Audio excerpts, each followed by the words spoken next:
Great. All right, so we are getting started. And we want to keep it at this until Jake starts. Mitch has a strict rule about starting on time, which I sort of like as well. But let the room populate because it's now up to 33. Yeah, I think it takes a moment to populate. It's not like everyone just rushes in at once. They let people filter in. Is there any problems at the door with people pushing? Yeah, they can't wait to get in. This is like Taylor Swift, I tell you. I know, Mitch has a following across the country. Oh my God. More popular than Taylor Swift. You don't know the half of it, New Jersey. Jake. Oh my goodness. Yeah. Sure. Ed St. George is here. Excellent. Ed St. George is here. Ed, I see you. We got some good guests today. I promise All you, right. Ed heard this about 1,000,000 times from me. All right, so let's get it started. We looks like we're pretty popular at this point. Thank you everyone for joining us for the Marcus Hour. This is episode 5, and this is actually really exciting podcast webinar we have today for the Marcus Hour. We have a celebrity guest. I don't know if you heard us. More popular than Taylor Swift is what they're claiming. So you don't want to miss this one.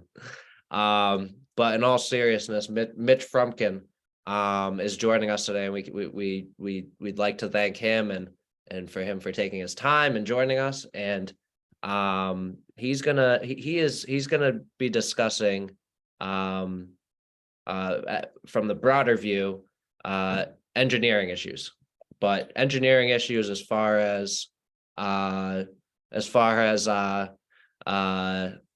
you know, what every manager, board members, unit owners, what you can do, you know, if you notice issues at your property, and how to detect them, not to be the engineer, but how to detect them and what to do next.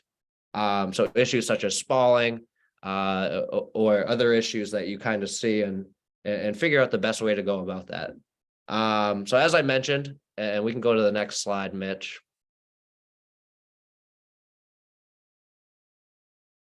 And that's Mitch Frumkin with a lengthy kind of narrative as to his accolades. It was too much to fit on one page, but essentially, you know, he's the president and founder of KIPCON Engineering, and nationally acclaimed speaker, writer, teacher, speaks on all topics, from, you know, building safety, reserve studies, reserve accounts, structural inspections of buildings, and really important things that have been developing over the past few years. He's also a past president of CAI, Community Associations Institute. He co-chaired CAI task force for condominium public policy reports, and this was with actually another one of our hosts today, Stephen Marcus, as well as Bob Diamond. And this was in light of Surfside, the incident involving the Champlain Towers, the collapse there that unfortunately killed 98 people. And Mitch has been doing great stuff across the nation, related to structural inspections, reserve studies, and really everything in between. So what we hope to do today is not make you an engineer, but we want to kind of get you to notice what's going on in your building, how to detect certain things, and what to do next, who to call. Obviously, Mitch would be a great call. He is based in New Jersey, but he does work nationally, including in Massachusetts. So in this program, we want to make it a kind of two-way street. So you have any questions as the event goes on, you're going to get a lot of information, but feel free to ask questions, feel free to chime in. And we hope this can be a really exciting and and informative discussion. So with that, I'll hand it off to Stephen Marcus. And I think he'll discuss a few of the general topics that we'll be going over. Yeah, let's keep on on this slide. Mitch has already put into the chat the CAI national best practices. Oh, Stephen, What? one thing I forgot to mention, we may get some comic relief at the end. Stay tuned for that. For those who don't know it, but so that you have a broader view of the what is Mitch Frumkin. He has done some comedy gigs, which I have watched on YouTube at some pretty well-known comedy clubs in New York City. Just adds another dimension to his other talents. Mitch has posted the public policy that Mitch and myself and Bob Diamond, and Bob's on this webinar, and Bob might be the smartest person I've ever met. That was done with strict deadlines in 2021, and we're actually approaching the 2-year anniversary, believe it or not, of the collapse on June 24th, 2021. So the building inspection, the public policy is posted as updated in February, which is also heading up another task force I'm on for any changes we want to make to the public policy, and also the newly released maintenance manual of 66 pages has also been posted. Post-time now, you'll be getting a copy of the full PowerPoint and the maintenance manual and maintenance best practices and the public policy, as well as to any questions in the chat. Long time ago, when I got involved in condominium management, in condominium law, a condominium manager for a developer said to me, he was very laid back and looked at me and he said, condominium management is really easy. And he paused and he said, until the first resident moves in. One of the things that I'd like people to do is take out a pen, and write caine.org. And I think everybody on this call, if you're not members of the Community Associations Institute, that's the page for the New England chapter located in Wellesley. But there's just a plethora of information, programs, and the like that is invaluable. We sort of have a unique format. I'm going to do about 10 minutes. We can go to the next slide, please, Mitch. Next slide. Okay, there we go. I'm going to do 10 minutes and sort of backwards.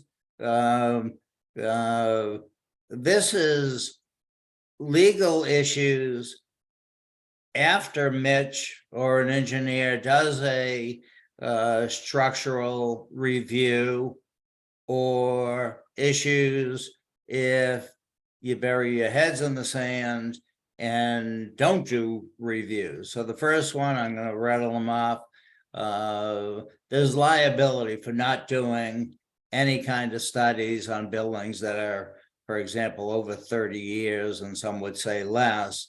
If there are issues resulting in bodily injury, death, property damage, there's potential liability for the manager and the boards.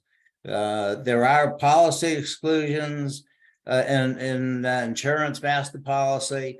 Collapse, even though it was paid by Great American in the Surfside case, collapse, especially if known, which it apparently was in 2018, is typically not a covered loss. So insurance does not cover everything. Talk to your insurance specialists about that. An issue that I've talked about in a few webinars is the amount, if your policy is for $80 million, has anybody verified that the building can be reconstructed for $80 million, or is that too low? We suspect the amounts in Surfside at 37 million were probably very much undervalue, especially since the property sold for 120 million, but this is insurance costs. Ordinance of law, we've talked about that in other seminars.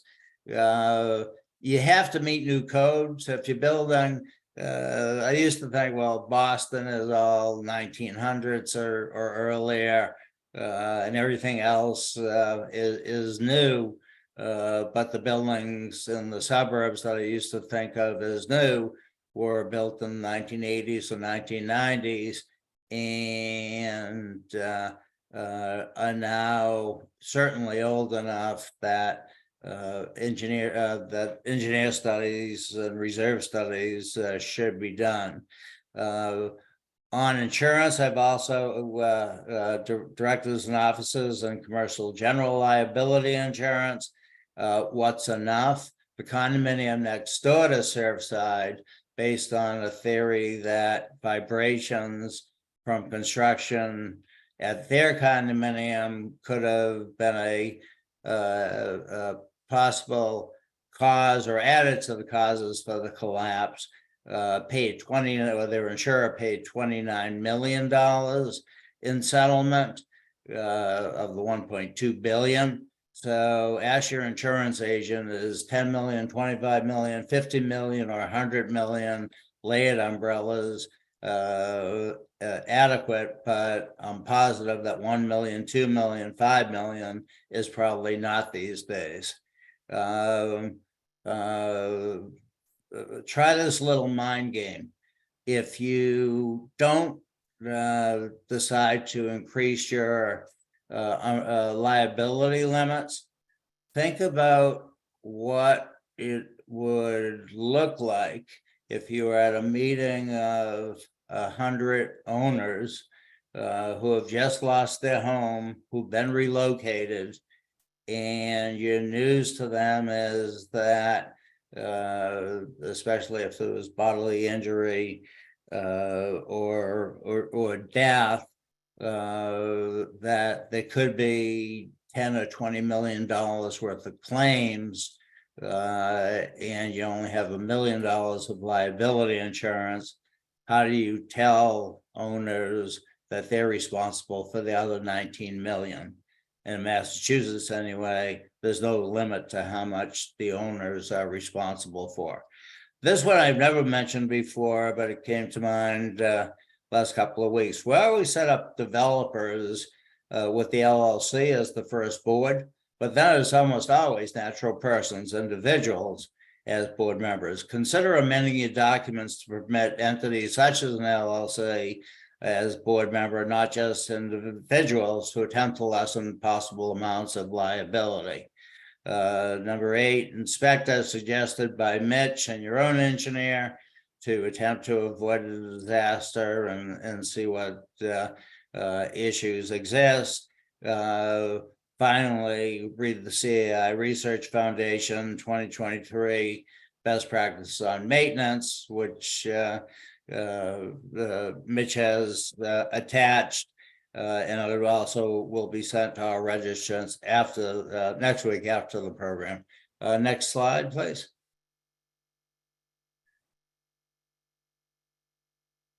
We're fortunate in Massachusetts to have at least one bank that will do 25 to 30-year loans to pay for major repairs.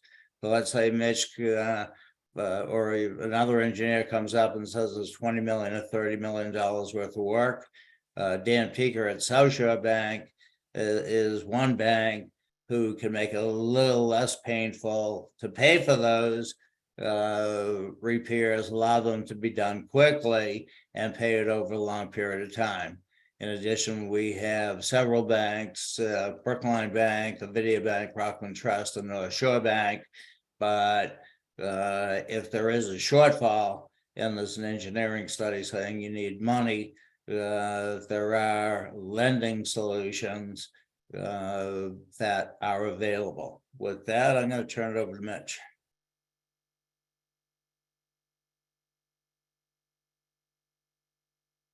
There, I had to unmute myself. Thank you very much for the introduction. Just so everybody knows, I was given 48 minutes to give my presentation today, and I have about 85 slides. So I'm going to be going through a lot of information because there's a lot of things I want to touch on, and you'll all be getting a copy of this presentation. I also have to mention that I am on this call this presentation from New Jersey. If you're familiar with Long Beach Island, New Jersey, that's where I am right now. Although we do have an office in Massachusetts, it's headed up by Gene Allen, who's somewhere on this call in this presentation. So we do have somebody up there. The other thing I want to mention is that Steve or Jake had mentioned that Bob Diamond was on the call, who's been very involved in putting together the public policies. But I also want to mention that Ed San George, who heads up a management company in New Jersey, Integra Management, I see that Ed is also on this call. And Ed was on the original public policy task force. In the last year or so, the National Reserve Study standards were updated, which I'm going to touch on as part of my presentation. And Ed also served on that committee or task force. And right now, as Steve mentioned, the public policy is also in the process of being updated, and I'm chairing that task force, and Ed is also on that. So I just wanted to call Ed out for that, so he's not hidden in the audience somewhere. As far as questions, if you have any questions while I'm going on, please drop it into the chat room. I will not see it, but I think, or maybe I will see it. But Jake and Steve will jump in and ask with any questions you might have. So we encourage questions, so just drop them in, and I'll relay it to Mitch if you don't see it, Mitch. Okay, thanks. Yeah, interactive is what makes this the best.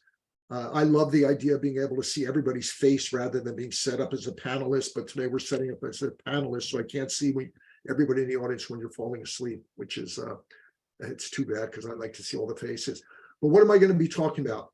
There's been a lot of changes that have taken place in our industry over the last few years, and they're all based on the tragedy that took place in Florida.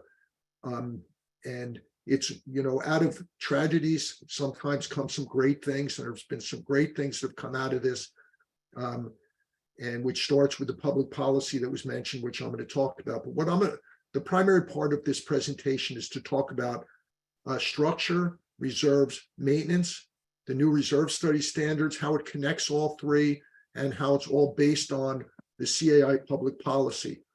Now, where did it all start? I'm sure you've all seen this picture before. This is the collapse of Surfside, whereas I think Steve or Jake had mentioned that there were 98 people who lost their lives in this collapse. And I hate to say it, but this type of thing is still going on, and why some changes, big changes are taking place in our industry. For example, this is a condo in South New Jersey where a concrete balcony collapsed just in the last month and fell and killed a worker. This is in New York City.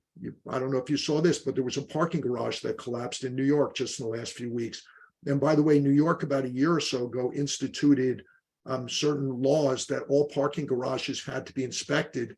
And clearly there's a reason for it. I actually read an article in the paper, I think it was about a week ago, that over 50% of the parking garages in New York have some kind of work that needs to be done to them because of the problems that are going on. And the one thing I'll have to mention, I may mention a few times, is what I'm going to talk about is generally not built because something was not built properly.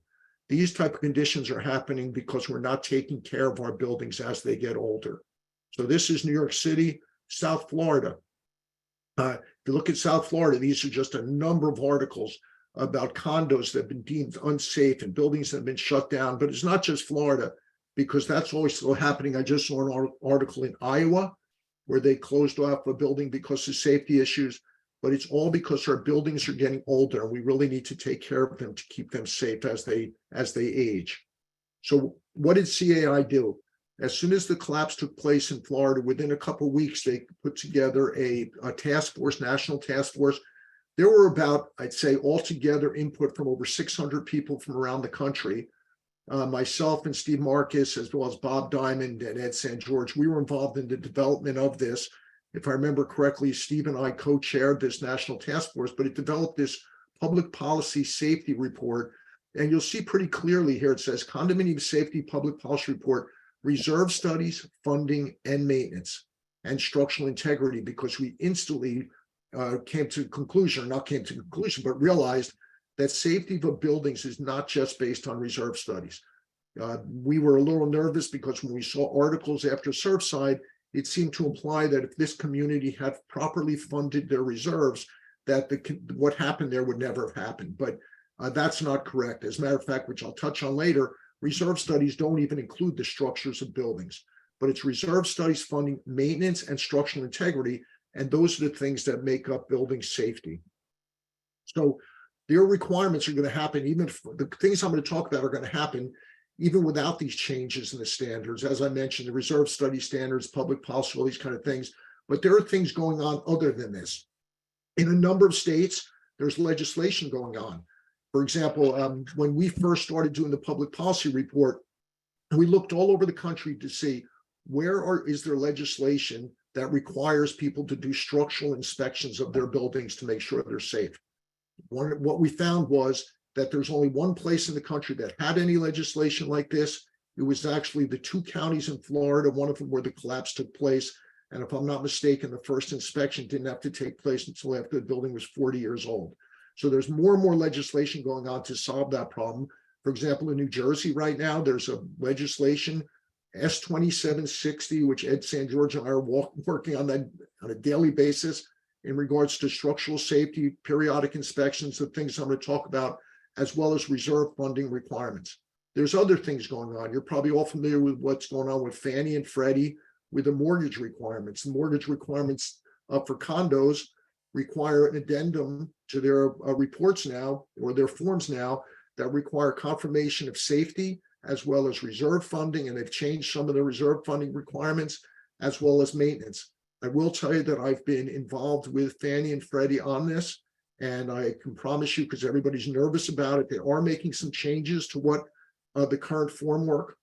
There's kind of a recognition that the way it came out pretty quickly after Surfside, that it's not as usable as it could be.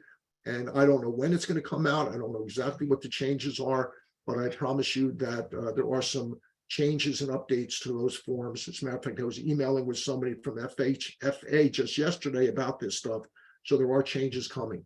The other thing is insurance. Insurance requirements for community associations are going to change also, are going to require certain things. But if you look at this map of the United States, this comes from the CAI website. The blue states are states that have a reserve study or a funding requirement. The green states have statutory guidance for reserves, but don't have statutory requirements. And the khaki states don't have statutory requirements or guidance for reserve studies. It's kind of interesting because if you look at the first one, blue states have reserve study and or funding requirement. The thing that's amazing about that is there are probably about 10 states across this country that have, or maybe a little more than that based on the map, that have requirements such as this. Some of them require reserve studies, some of them require funding, but they're not the same. So in some states, it may require a reserve study, but it doesn't say if you fund it. In other states, you have to fund it, but it doesn't require that you have to have a study to be a basis for that. If it's my understanding, for example, the state of Massachusetts, there is a requirement in regards to adequate reserves, but as far as I know, it doesn't even define what adequate is. And if there's any questions about that, I'm sure Steve or Jake will touch on that later. So there are things that are going to happen or are happening, even if it's not legislatively, to force everybody to keep their communities safe. So Mitch, just to add in there, the states that we do represent, which are Maine, Massachusetts, New Hampshire, Rhode Island, and Florida. Florida is the only one that has specific, requirements. The rest are, as Mitch mentioned, adequate reserves is a little more vague and sounds a little more elective in nature. So it's a different verbiage. As a lot of things happen in the condo world, things that happen in Florida tend to make their way up the coast. So we could see that changing in the next few years, but just to add on to that. Thanks, Jake. And I think I'm going to touch on in a few minutes what adequate actually means. But Florida is an interesting state. As I'm probably sure many people have read about it. They actually came out with statutory requirement to do what's called a structural integrity reserve study, in addition to a standard reserve study. And I know from the people I know down that way, and we also do work in Florida, that there's really a question of what does that really mean and how do you really do it? So there's all kinds of things going on right now in the industry. And in a lot of cases, or most cases, if not all cases, the dust hasn't really settled for a consistent policy and a consistent way to make our buildings safe. But I will say that I'm kind of proud of the fact that CAI on a national level has been very, very proactive with what's going on. And I don't know what would have happened without this public policy report, because I know in every state that I'm involved in legislatively, which is Delaware and New Jersey, they base the legislation on the CAI public policy report. But this is an example of the Fannie Mae and Freddie reports, forms you have to fill out. For example, does the project have a funding plan for deferred maintenance? Yes or no? So definitely focusing on deferred maintenance. Or, well, keep in mind that this is a funding plan for deferred maintenance. What does deferred maintenance mean? Deferred maintenance means you're not doing it. So a lot of times we use the wrong terminology in the industry, which just seems to be an example of the wrong terminology, because it should be a funding plan for its preventive maintenance. Does the project have a schedule for the deferred maintenance components? And does it have a reserve study? As you probably are aware, that Fannie and Freddie were saying up until before the accident that communities need to have set aside at least 10% of their annual budget into reserves, or have a reserve study that was less than 24 months old. Now, keep in mind that everybody recognizes that 10% of your operating budget is not a measure for a reserve study, because it's not even tied into what common elements you have. For example, if you have two communities right next to each other, one's a high rise and one's a townhouse community, and they both have a $3 million budget, that means they both should be setting aside 10% into reserves when they have totally different common elements. So I think what you're going to find is in the Fannie and Freddie requirements that you're going to see in the future, somehow they're going to be tying that into the actual common elements, not just the operating budget, but we'll see about that. Fannie, this is their lender letter where it talks about 10% budget into reserves. They used to say that it was either 10% or the reserve study. Now they're only going by 10% of the budget, and it's not, they can't base it on a reserve study anymore. See, I think they made the wrong choice. It should have been based on a reserve study, not the 10%. This is an insurance application, and this is just to give you an idea. Does the community have a reserve study or funding from it? Has a reserve study or a plan for funding major maintenance projects been done? Are there separate accounts for reserves? I've spoken to people in the insurance industry, and more the risks for insurance and the premiums, and even maybe not getting insurance, is based on whether or not the community has reserves, funds for reserves, and whether or not they do any maintenance to keep their community safe. So like I said, the things I'm talking about are going to happen whether you legislatively or dictated or not. All right, so now let's take a look at the three parts of the safety report and the recommendation. The first is link one is structural and facade evaluations. Next is the reserve study and the reserve study standards. And it's interesting to note that after the public policy report was done by CAI, and it was recognized that maintenance, structural integrity inspections, and reserves are all important for keeping your building safe.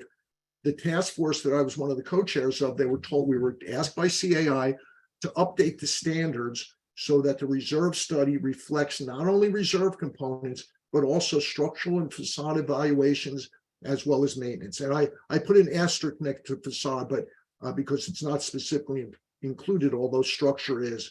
And I'll say that one of the things that we're doing when we're updating the public policy right now is to include not only structural evaluations, but also facade evaluations, which I'll talk about in a few minutes. So the last part is maintenance. And this to the left is a copy of what Steve had mentioned. CAI just came out with a best practices report on maintenance, and it was just issued at the national conference about 2 weeks ago. And you're going to be getting a copy of this for attending. It's free anyway, but you're going to get a PDF copy of it in the next few days after this presentation. So now let's talk first about structural and facade evaluations and the safety part of that and what it's based on. First, I have to point out that within this report, and the requirements are that the inspections are of what's called the primary load-bearing system. Now, the reason I show this diagram, oh, here we go. The reason I show this diagram, because the question always comes up, what is actually going to be inspected as part of this legislation and the public policy? It's the primary load-bearing system. Now, to put it in very simple terms, it's whatever in that building, if you took it away, could cause a part of the building or all of the building to collapse. So it's primarily made up, if you look on the left-hand side, this is a taller building. You have these red lines, these are the columns that hold up the building, they're vertical. You have these black lines that are the floors and the balconies that the people stand on, and you have the furniture on. And then you have these blue lines. This is called bracing. That bracing is what takes the wind load or the earthquake load out of the building. It comes because the difference is all the weights are going vertical, the wind and the earthquake goes horizontal. So the blue takes the wind and the earthquake out, the red and the black take out what are called the gravity loads, the weight of the building, the dead load, what it weighs, the live load, the people, the snow load, those type of things. But I want to show you this because when we talk about primary load-bearing system and what is inspected, it's based on this system of what holds up the buildings. So that's what's called the primary load-bearing system. So then the question always comes up, is this only a problem with high rises? And we pretty quickly came to the understanding that it's not just high-rise buildings. The problem structurally with buildings is based on the material it's built of, not the height of the building. So what it says in the public policy and every legislation I've been involved in is that the type of buildings that require these inspections are multifamily residential buildings constructed of concrete, load-bearing masonry, steel, or hybrid structural systems, such as heavy timber, including podium decks. It's not based on the height of the buildings, because I promise you, I've been involved in buildings that are only 2 stories high that are made out of reinforced concrete. And there's one actually about 5 or 6 miles from here that, because of it gets older and it deteriorates, it has a structural problem. So it's not based on the height. And as part of this presentation, I'm going to show you some pictures of what it looks like, but just keep in mind, it's not based on the height, it's based on the materials. Then what is the building's facade? The facade is, and if you look at this same picture, it's the green part on the outside. It's the thing that's aesthetic. When you look at the building, you see the facades. But the thing about the facades is that it could fall if it's not maintained and fall on somebody. The other thing about facades is that moisture gets through it and can deteriorate the structure behind it. So there are many cities in this country that have facade inspection requirements as of now. For example, Boston does have facade inspection requirements for buildings, I think, that are above 70 feet in height. And for facades, and the inspection requirements are based on the height of the building, not based on the materials.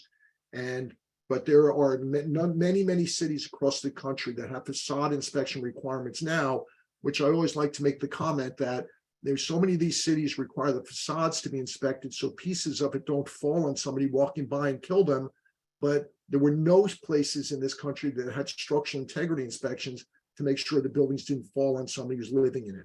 By the way, another side point, that when we did our research, we did find that there are cities around the world that have specific requirements for structural integrity inspections. And probably the most comprehensive one is in Singapore. Singapore has some very strict requirements in terms of inspections of the structural buildings. Another one is in Ontario, Canada. Apparently about 20 years ago, they had a building collapse, and now they require that every 6 years that structural integrity inspections be done of their condominiums. So there's a lot of things happening. There are some specific inspection standards that are used right now that have been in place for a while, that are referenced in most statutory requirements and most legislation, as well as in the public policy. They're put out by the American Society of Civil Engineers. The one on his right is Guideline for Structural Condition Assessments of Existing Buildings. This is how you inspect the structure. The one to the left is Guideline for Condition Assessment of the Building Envelope. The building envelope is the walls and the roof. So this talks about how to inspect the facade. So there are standards, and we're not reinventing the wheel by doing this.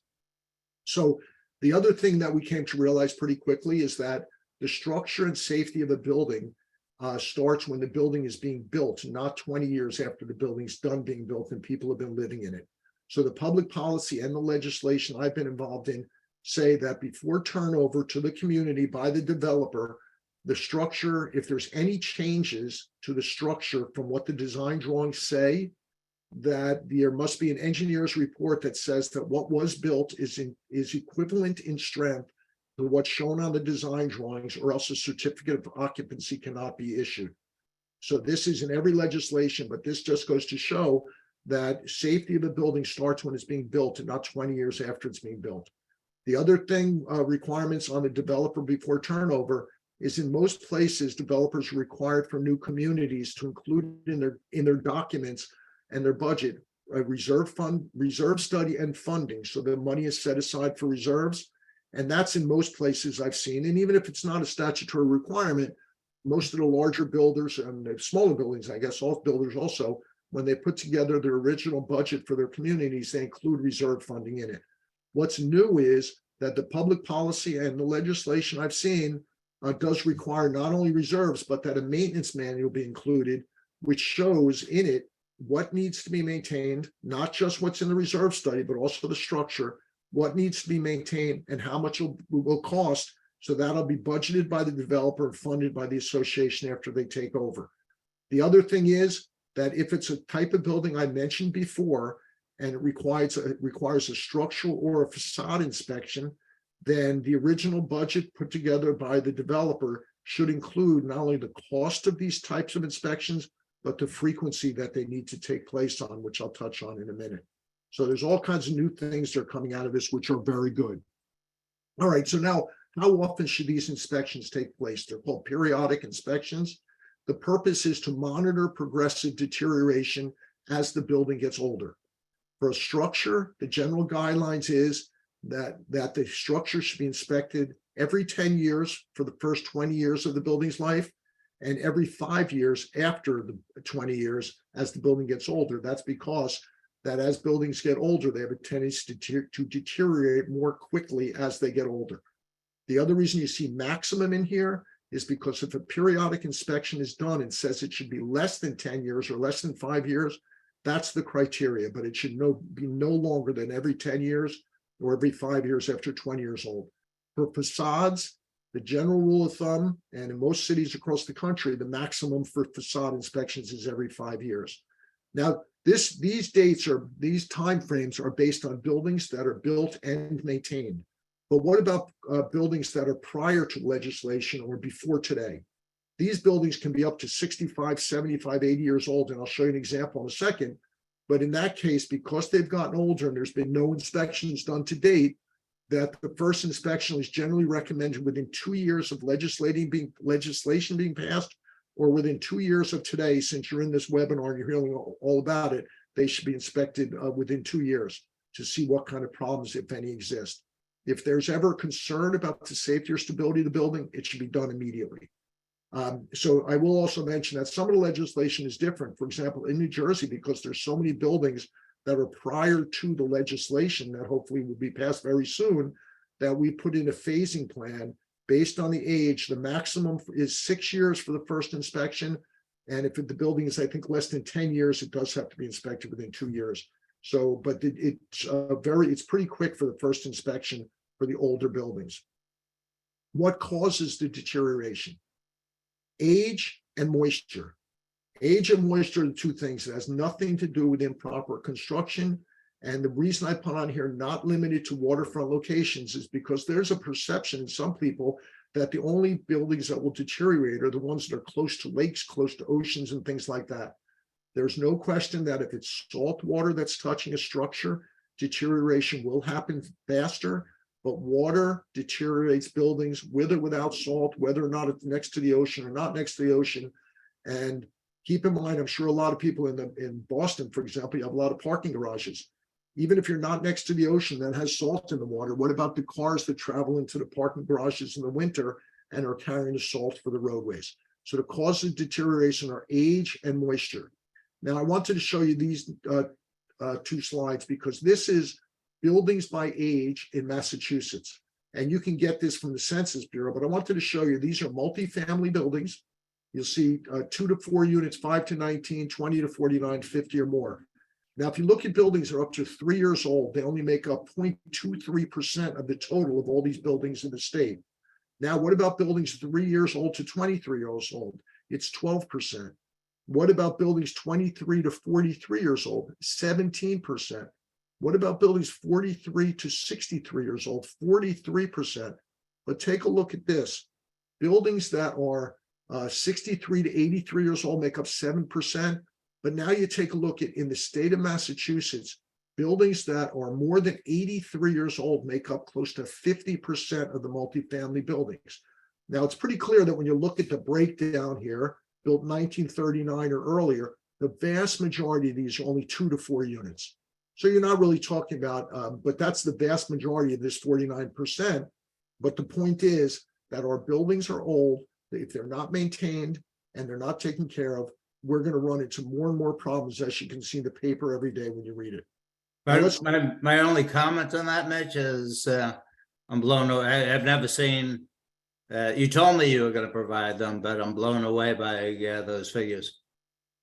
No, thank you. If anybody would like the link, you can go to the United States Census Bureau and get this for any state. You could actually break it down pretty much by county to see the ages of the buildings where you live. So if anybody liked that link, you would just ask us for it. We'd be happy to get it to you. But it goes to show that buildings are old and they're not being taken care of.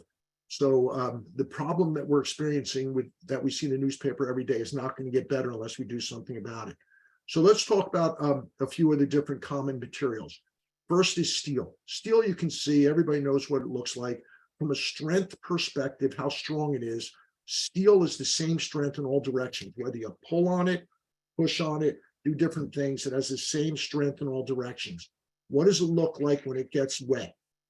This picture on the right is looking inside of a parking garage underneath what is called a podium deck. And I'll talk about that in a second.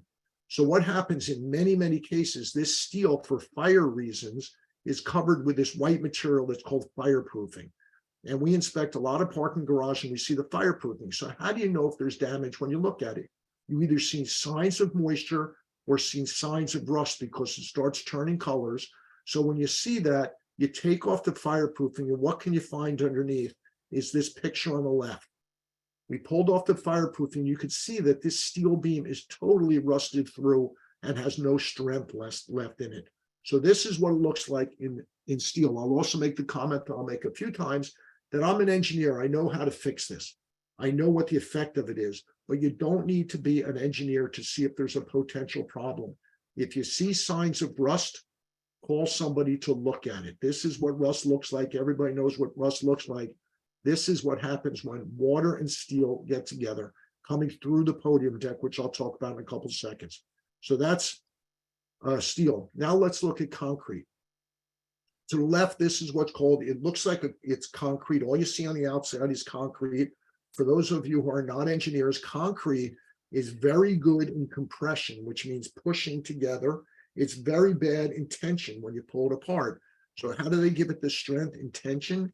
They put reinforcing steel inside the concrete, reinforcing steel, and it's protected by the concrete. But over time, moisture is absorbed into the concrete. This is what it looks like before corrosion. This is what it looks like. As it gets more and more wet, it starts to rust. What happens to steel when it rusts? It expands and it starts pushing outwards and it starts cracking out the side, the concrete, which is exactly what you see here. The first thing you generally see, and I think I'll show you another picture of it later, is you'll start seeing signs of moisture. You see a white salty-like material on the face of the concrete, which is called efflorescence. Then you start seeing the signs of rusting. It actually starts turning brown. So if you see this type of condition in concrete, you're running into a problem and you need to get it fixed. You need to have somebody look at it. The right-hand side is a balcony. Underneath the concrete balcony, you see the reinforcing is rusting. It pops out the concrete. And what happens if this falls 10 stories and hits somebody? The middle one is a column. It's a vertical column, same thing. You have the reinforcing steel and it started to rust and it's popping out the concrete. On the left, you see this a lot. It's called a waffle slab. Looks like a waffle. but it has reinforcing steel in it and it starts to rust, and this is what's happening.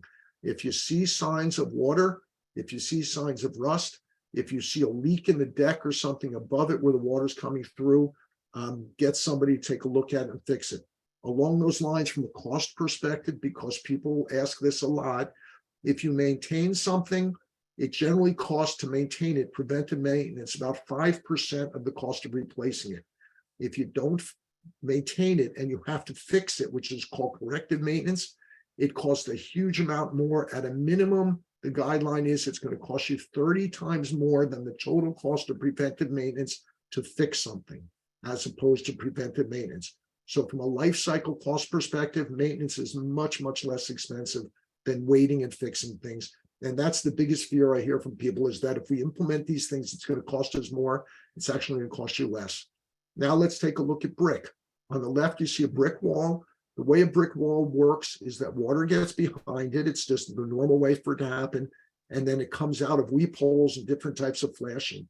If that water doesn't come out, and let's say you have a wood or a steel lintel that's holding up the brick, it starts to deteriorate and ultimately it can collapse because the water trapped behind the brick. On the right-hand side is a similar situation. So if you have clogged weep holes on your building, or you start seeing the white salty material, like you see a white salty material, that's indicative of moisture trapped behind a brick wall or within concrete. Do something about it. So what's the process of doing the inspection? I talk about periodic inspections. The first is what's called a preliminary evaluation and then a detailed evaluation. What's included in the preliminary evaluation is that you go out, you look at the entire structure, you identify any conditions of a concern. Like when I showed you the steel with the fireproofing, if you see rust coming through the fireproofing or you see water, that's a condition of a concern. You identify the locations and you identify if there may be corrective maintenance or fixing it within the report, the timing for the next evaluation. And if you see problems that are evident, then you would require what's called a detailed evaluation. And the detailed evaluation, it goes to those specific locations of the structure or the facade and goes into more detail to find out exactly what the problem is. For example, going back to the steel example with the fireproofing on it, if you see signs of moisture or rusting, the detailed evaluation would then require taking off that fireproofing to see what's going on underneath, as well as to figure out how the water is getting to it so you can stop it. What's included in these type of reports? It includes table of contents, it includes a description of what the structure is, it includes how the building is built, what it's built out of. For example, on the left is showing structure, on the right is showing the facade. And by the way, you can see in this that we use drones for everything. You know, drones save so much money. To look at buildings facades using drones is significantly less expensive than if you have to go with facades. And it can identify places that you need to look at in more closer detail. The other thing I'll mention is we're more and more using artificial intelligence to do facade inspections, because once you take pictures of it using artificial intelligence, it can specifically identify problems that you may not be able to see visually. So there's some great technology. In the evaluation, there's always a rating system. What's the condition? What does severe mean? What does moderate mean? What does minor mean? And for example, we're in the process right now finishing a facade inspection for a building in Philadelphia. And Philadelphia has a very specific rating system that you have to use in reports for facades in Philadelphia. But you can see severe description recommendation requires a detailed assessment and remediation in the immediate future. But if you have one of these inspections done, there has to be a rating system so you know what you're looking at. What's the inspection process? In this case, you walk back and forth in the parking garage. In this one, the facade, you go back and forth with the drone to identify the conditions. Then you have a report that shows the specific locations and the rating. For example, this is that garage. This is a minor condition. This is the same garage. And this is a moderate condition, similar thing, but this is a severe condition where you can see that there's some severe problems here that need to be taken care of right away. All right, now let's talk about the next link, which is reserve studies, the updated reserve study standards, and how does it tie everything together? First of all, keep in mind that a reserve study is not done by an engineer. It does not say tasks outside the scope of a reserve study include structural or safety evaluations. A reserve study, don't forget, does not include an inspection of the structure. What does it look like? You've all seen this: physical analysis, financial analysis, the cash flow. The component inventory, how you select what goes on the reserve study, is changing. And some of the things that are changing are that it used to be that in most cases, people only included components that will require replacement within 30 years of the date of the reserve study. Now there's a terminology in the standards that's called long life components, where components past the 30-year period are either included or identified, so they will be added. There's some changes in terms of what's called the 30-year rule. How does it include maintenance in the structure? I think I may have mentioned this before. It's very specific that when doing a reserve study, the provider has to talk to the client to see if they do any type of maintenance in the building. If they don't do any maintenance, then the useful lives of the components in the reserve study should be reduced if applicable. So keep in mind, it makes a big difference, because you have a roof for $100,000 in a 20-year life, that's $5,000 a year. But if you don't maintain it, it only has a 10-year life, it's twice as much as you should be setting aside. So the reserve study is going to take that into account based on the new standards. The other thing, as I mentioned, the standards require that if you do structural inspections or facade inspections, the cost and timing of that should be included in the reserve study, as well as the cost and timing for updating the study. So I know I'm going pretty quick with this stuff. Some supplemental reports it recommends. These are not done by the reserve study provider. In most cases, there are some that are qualified to do that. For example, my firm does reserve studies and we are engineers, but keep in mind that a reserve specialist, which is the CAI designation for doing reserve studies, at least 50% of the RSs are not engineers. They're not required to be engineers, because reserve study is a budgetary tool. But it's going to recommend, when the reserve study is done, that there's supplementary reports done by the Association of Preventive Maintenance Schedule and the periodic structural inspections. I'm going pretty fast on this one, but then I mentioned the 30-year rule, and now inclusion of long life components. There's two ways to do that: to include the components and fund for them, or to include the components and show them but not fund for them. In most cases, I would say that when you're having your study updated, you're going to include them but not fund for them. But you're going to, and the reason you do that is because it would result in a huge jump in how much you're setting aside in a lot of cases. But at least you'll see in your study what are the components with a longer useful life, so you know as soon as they get to 30 years, they should be included in the study. For new associations and new reserve studies, they should include all the long life components. Other thing is, before the studies, the prior reserve study standards were only based on primarily what you can see. So if you saw something, you included it. Now it's very clear that there are things in buildings that you can't see that will require being replaced. In high rises, you have riser pipes, you may have plumbing, you may have all kinds of things that can cost you a lot of money, but they're not included in the reserve study. It's very specific now that it says that components may not be tangible or visually observable, yet should still be considered for inclusion in the study based on the expertise of reserve specialists. So you're going to see that reserve studies are going to now include in some way cost for unseen components.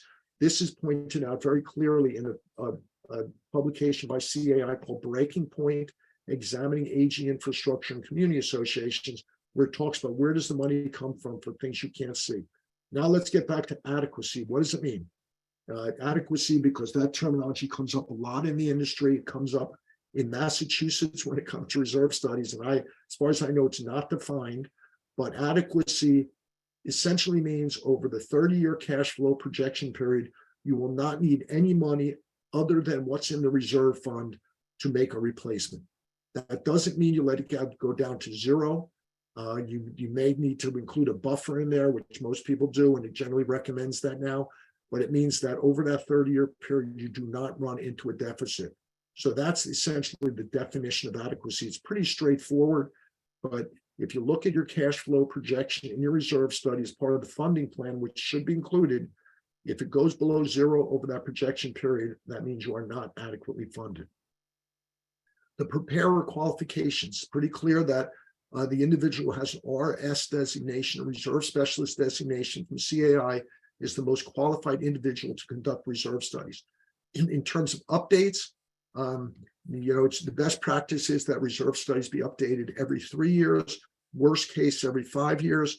The other thing, in most legislation I'm involved in, it specifically calls out that the standard that all reserve studies should be prepared in conformance with are the CAI reserve study standards.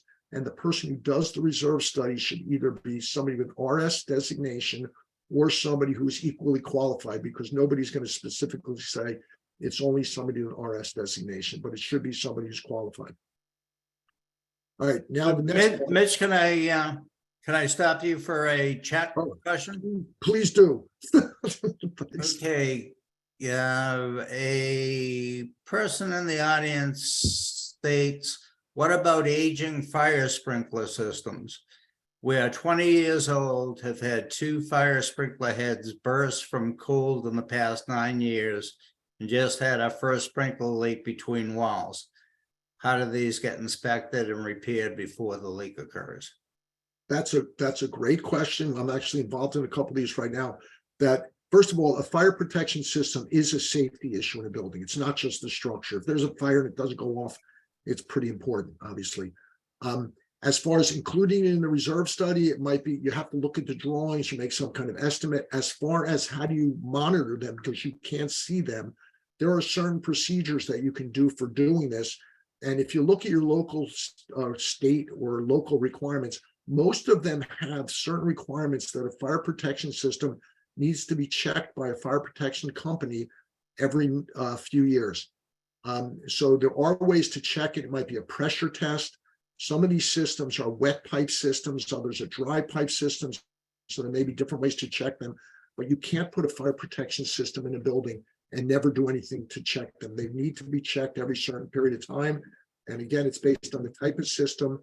And as far as timeframes, take a look at what your local requirements are, or you can send me an email or contact me on the side, and I could make suggestions for you on how they should be tested, even if you can't see them. But it's a great question. All right, so let's jump into maintenance. Again, this is the best practices report that just came out. And what is, I always say that when you design a building, an engineer or architect designs a building, they design it to make sure it looks good, to make sure it doesn't fall down, all these kinds of things. But one of the things that the code does not require is that it be designed to keep it from deteriorating as it gets older. So what protects the building? It's maintenance. I talked about the facade for keeping water out, but that's what protects the building. And for example, in Delaware, the legislation includes you have to do a facade inspection. And one of the most important parts of the facade inspection includes very specifically is checking the joints in the facade to make sure that water can't get in. It has to be maintained. There are 3 different types of maintenance. And I'm going to start at the bottom because most people lump maintenance into just one word, maintenance. The first at the bottom is called deferred maintenance. And I mentioned this before. What does deferred maintenance mean? It means you don't do it, you defer it. The top, preventive maintenance, is what we talk about primarily. Preventive maintenance is a proactive plan where you actually can plan it and do it, where you're doing 2 things. You're inspecting on a regular basis and you're doing things on a regular basis, such as, let's say, doing a sealing or painting of a wood deck, something like that to keep it from deteriorating. But preventive is the most proactive and really the only proactive type of maintenance. If you don't do preventive maintenance, or you do deferred maintenance, which is the same thing, you result in corrective maintenance, which I mentioned before. Corrective maintenance is carried out following the detection of a problem with the goal of fixing it. So corrective maintenance is something you can't plan for. And generally the worst problems with corrective maintenance is if you don't do preventive maintenance or you do deferred maintenance. So keep in mind, there's 3 types of maintenance. The one you should all be doing, everybody should be doing, is preventive maintenance. And as I mentioned before, just as a rule of thumb, preventive maintenance should cost you generally about in the range of 5% of your total replacement costs. But keep in mind, if you're basing your replacement costs only on your reserve study, that does not include the structure. And the structure is very important to maintain. So these are the 3 different types of maintenance.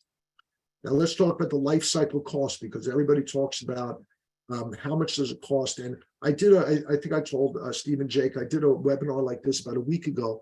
And one of the first questions I asked is, what's the most important thing for you in your community? Number 1, safety. Number 2 is property values. And number 3 is life cycle cost. The one that won out over everything was the life cycle cost, with maintenance and safety coming in second. But the biggest concern everybody has is of the cost of maintenance fees and these types of things, the life cycle cost. That's why I keep on saying over and over again that preventive maintenance is 4 to 5% of the replacement cost, but corrective maintenance is 30 times the cumulative cost of preventive maintenance. So if you don't do preventive maintenance, it's going to cost you a lot more during the life cycle of your building. So don't be afraid of the cost of preventive maintenance. It actually saves you a lot of money over the life cycle cost. Now, how do all these things connect? Mitch, can I stop you for 1 minute? Sure. So one, you're doing amazing. I can't believe that you're at slide 60. This has been fascinating.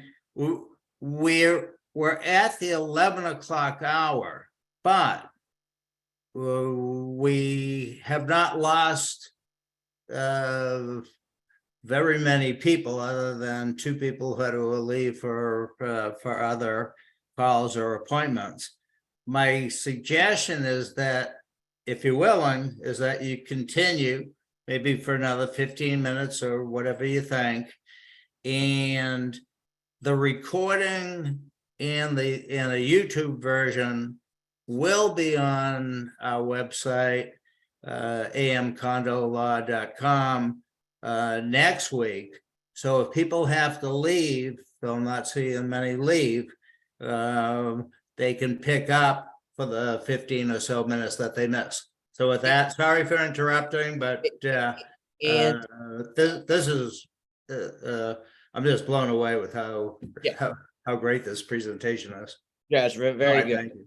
Very good. I just want to add 2 things. We're getting a lot of questions. If we don't get to it during the presentation, because Mitch has a very good, this is awesome stuff, and these 15 minutes will be valuable. And just speaking, maintenance is going to be very important. It's going to save you a lot in the long run. And I just want to point out one more thing to the sprinkler question. Ed San George did comment. He says NFPA recommends quarterly fire suppression testing. Okay. And for those who don't know, NFPA headquarters are in Quincy, Massachusetts, about a mile from our office. Fun fact. And NFPA stands for National Fire Protection Association. So I have somebody's trying to write some question about an 80-unit building or 4-unit building, but I'm not understanding the question. So for Ron, I would ask that they try to restate it. But then he's asking how much is a structure inspection and how much is a reserve study for a unit, for an 80-unit building and for a 4-unit building. Are you Nostradamus? How'd you know? Connected the dots. Okay, so the question again is? It's how much is a structural inspection and how much is a reserve study? Mitch, I'm not sure if you can give ranges or I know it's tricky giving a definitive price on something before you know more, but I have 2 suggestions. One is, if you give out your email address or your office telephone, maybe they can talk to you about it offline, or if you have a general rule of thumb in terms of how the pricing goes on all this. And is this for reserve studies, Jake, or engineering studies? Said reserve studies as well as a structural inspection. And Mitch has both qualifications, so he can do both. Correct. Yeah, let me. I apologize for taking so long. Usually, I can get this done in about 50 minutes. I don't know what's wrong with me today, but for the structural inspection, it's usually for the preliminary evaluations. It's usually in the range of about $7,500 to $10,000, which, based on the timing, is about $1,000 a year. For a reserve study, it's usually it's much more complex and expensive for a high rise than it is for a low rise. But for a new study, not an update, it's usually in the range of $3,000 to $6,000, but it all depends on the type of the building.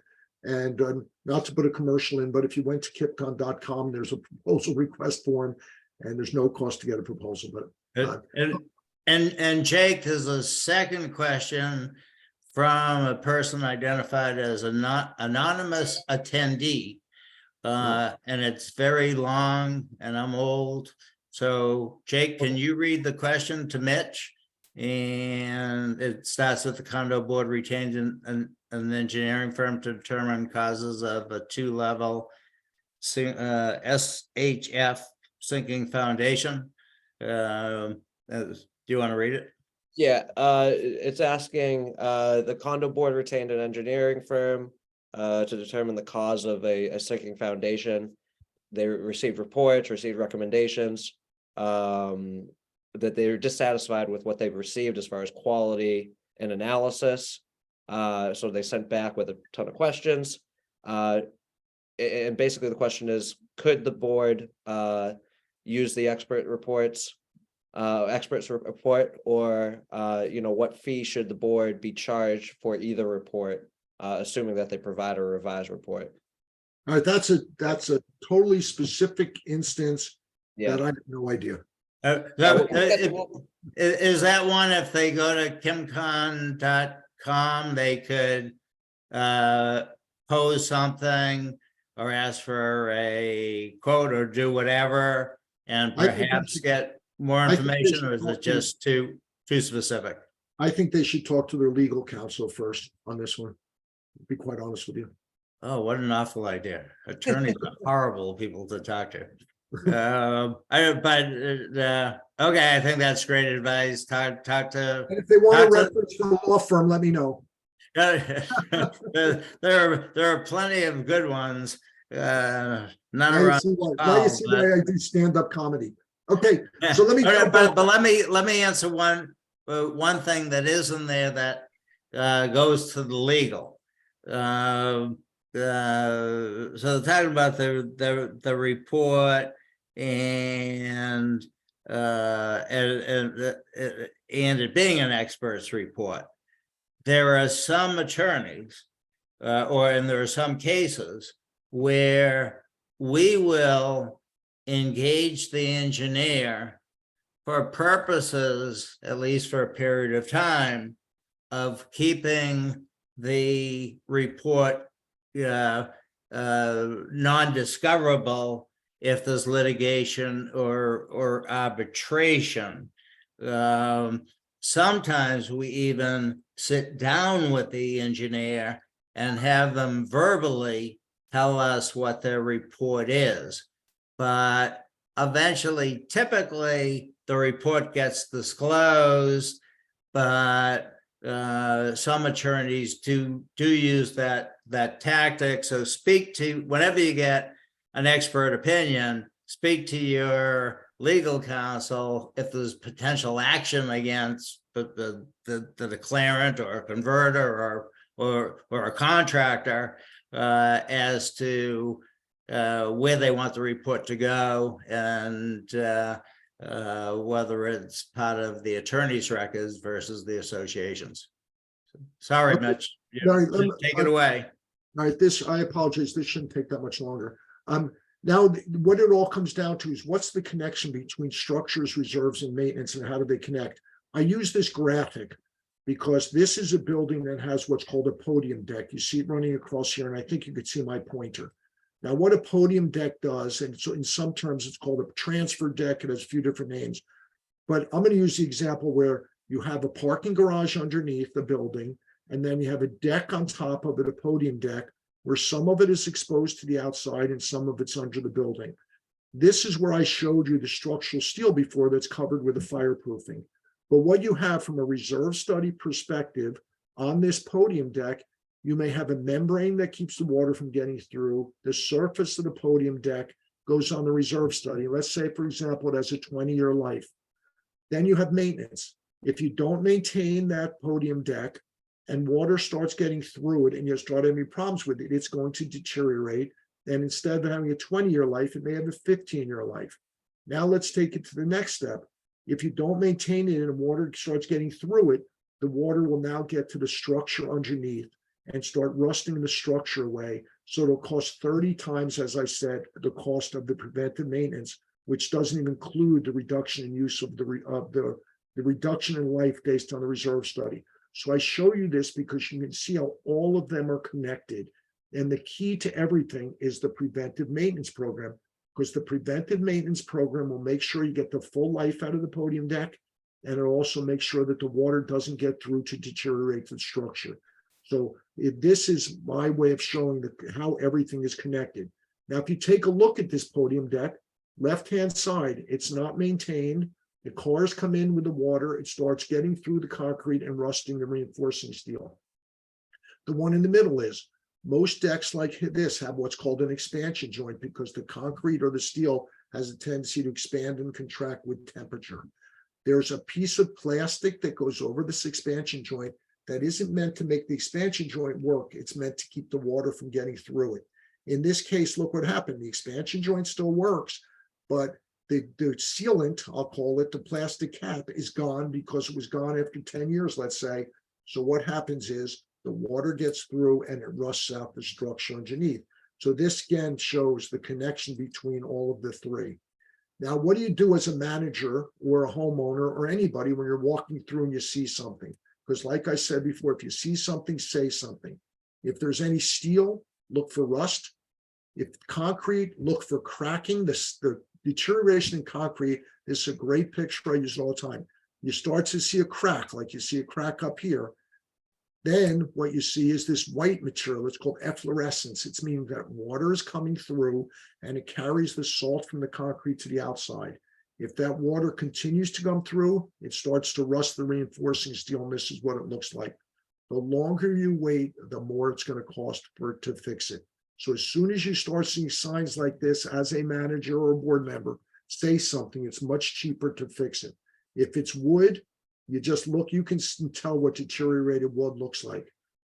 Here's another example. This is, you started seeing rusting in the, or water in the concrete, and then the steel column behind it is starting to rust away. Now, these are some of my classic pictures because I see these all the times. And if you're a manager, do not let these happen because they cause safety issues.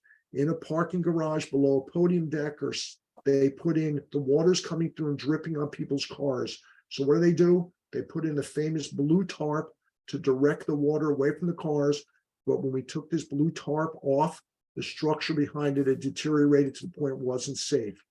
Here's some other examples. They put in, they don't want the water to drip on the cars, so they put in a series of gutters and downspouts to get the water away. Look what you start seeing around this gutter. You see the rusting of the reinforcing steel and the concrete starting to fall. This is one of my favorite ones.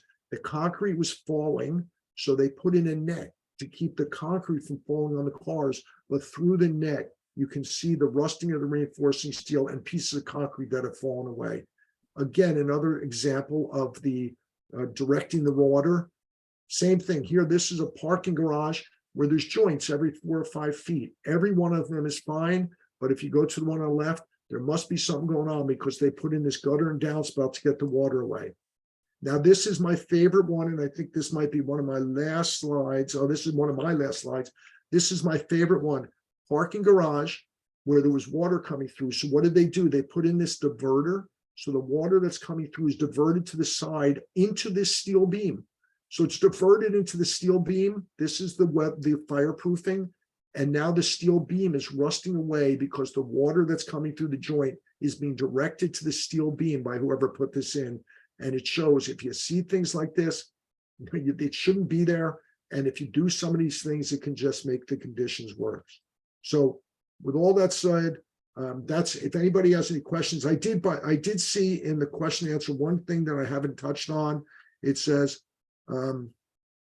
let's see, it asked about, I saw one about, does the developer have to turn over architectural and structural drawings? You touched upon turning over a maintenance manual for the future, but the question I saw was, does the developer have to turn over the drawings? well, generally the developer turning over the drawings and this kind of information is statutory requirements. I don't know if any developer is going to start doing all this kind of stuff just because the public policy says it. It's generally a legislation. but let's see, there was another question, I don't know where it went, having to do how much is structure special. Well, if there's any other questions, I think Steve and Jake have some things to touch on, but please feel free to drop it in. But so you have a lot of friends on the one. You have 58 people. We were up to like 75. You still have 58 people still on the call, but we have comments that that Jake and I have never seen before, such as thank you and excellent idea. This is a fabulous presentation and should definitely go on, or you should do a second show. This has been so helpful and educational, but I have to bow out. Thank you for putting this together. Thank you for doing this. I have worked with Mitch and his team for years. They are best. Have a great weekend, all. Signed, Mitch's mom. Thanks, and I appreciate all the comments. I think they're saying all that because you're cutting me off now. My time's up. But as you can tell, I like to talk. It doesn't matter how long. I'm actually doing the M370 class for CAI. Today's my webinar day. It's Managing Developing Communities that CAI puts on nationally. It was yesterday from 12 to 3 and today from 12 to 3. And as a matter of fact, Bob Diamond is one of the other presenters. So with all the time that you've devoted to CAI now and over the decades, how do you do anything else? Such as go to Long Island to the shore with your family? No, it's Long Beach Island. Oh, Long Beach Island. Okay, I knew they would prefer that I went to Long Island because then I wouldn't be here.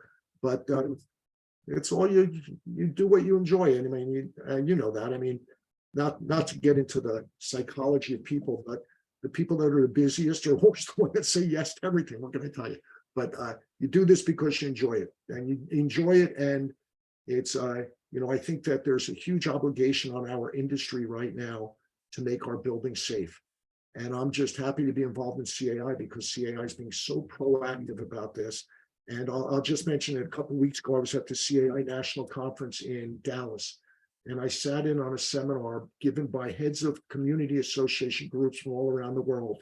There was somebody from Australia, somebody from Spain, somebody from, I think, all over the world. And one of the questions was asked all of them is, what's the biggest concerns in your communities around the world? And every one of them answered the question the same. It's the aging of our buildings and how do we keep them safe? So that it's a common thing all across the world. Buildings are getting older and we don't want them to fall on anybody. So it's pretty important stuff. That's for sure. So if anybody got anything out of this, it's up to you now. These 53 people that are left to go back to your communities and talk about this. You're the messengers. Yeah, and these you kick the can down the road, but you brought up something that I'm not sure all associations are aware of in Boston specifically, with facade inspections every 5 years, etc. Now stressing how critical it is to ensure that there's never another Surfside.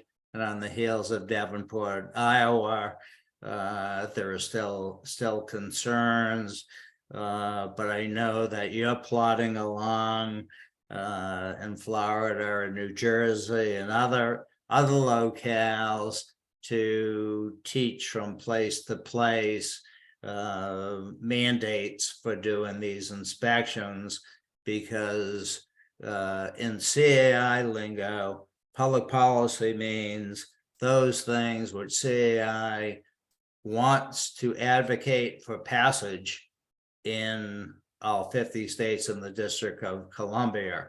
So we take this all very seriously. We know it has some staggering numbers in some cases for what has to be done, but the old expression from Wayne Hyatt, who used to do the law seminars for years and years and does the CAI Law Reporter, his expression was, if you bury your head in the sand, you know what part of your anatomy is exposed. So with that, so with that, I want to thank Mitch for what I thought was a fascinating and information-packed webinar. You'll be receiving the PowerPoint. You'll be receiving other materials from us next week. This program will be posted on our website next week. So with this PowerPoint alone, you may want to print it out and use it as a desk guide, and on the best practice on maintenance, same thing. There's just so much information here, and I'm amazed that Mitch covered it in the time he did, and with such dignity and grace. Dignity. You've never seen, that's the first time he's ever been nice to me. Well, it's never been used in connection with my name. So, but probably Jake's. But oh, by the way, and if you look over Jake's right shoulder, that looks like Jake with some has-been football quarterback by the name of Tom Brady, who Jake stalked at a technology conference in Miami. Yeah, that was in any event, thank you all for staying. We still have 50 here. Call us if there are questions, but we really appreciate you joining us. Yeah, and we appreciate it, and we'll be sending out the video link, PowerPoint presentation. We'll also be sending out, as we've discussed CAI a lot today, we'll be sending out the best practices public policy manual, as well as a CAI best practices maintenance guide as well. And we'll also be answering all, if we didn't get to your question during this presentation, we'll be sending over a synopsis or answer to whatever your questions or concerns were. If they're specific, I mean, obviously, maybe case by case, at least we had one that was very specific. Reach out to us and we'll be happy to help with that. And yeah, we can't thank Mitch enough. It was an unbelievable performance today. Unbelievable presentation. We didn't get any of the improv today, but for the next one, let's plan for a few minutes of stand-up comedy, which hopefully can provide some relief to the managers and board members that are always inundated with issues. I'm thinking to change of pace in a few months. We just have Mitch solely do his stand-up materials, and well, we have 42 people still on, which is great. Sorry for going over, but everything's available. You'll be hearing from us next week, and there's information at the beginning of the slides and when you get the slides on how to reach Mitch, but he's at KIPCON.com, KIPCON.com. And I'm sure he'd be happy to try to help you out if he can. Thank you and have a great weekend. Thanks, everybody. Take care. Thanks, everyone. Thanks, Mitch.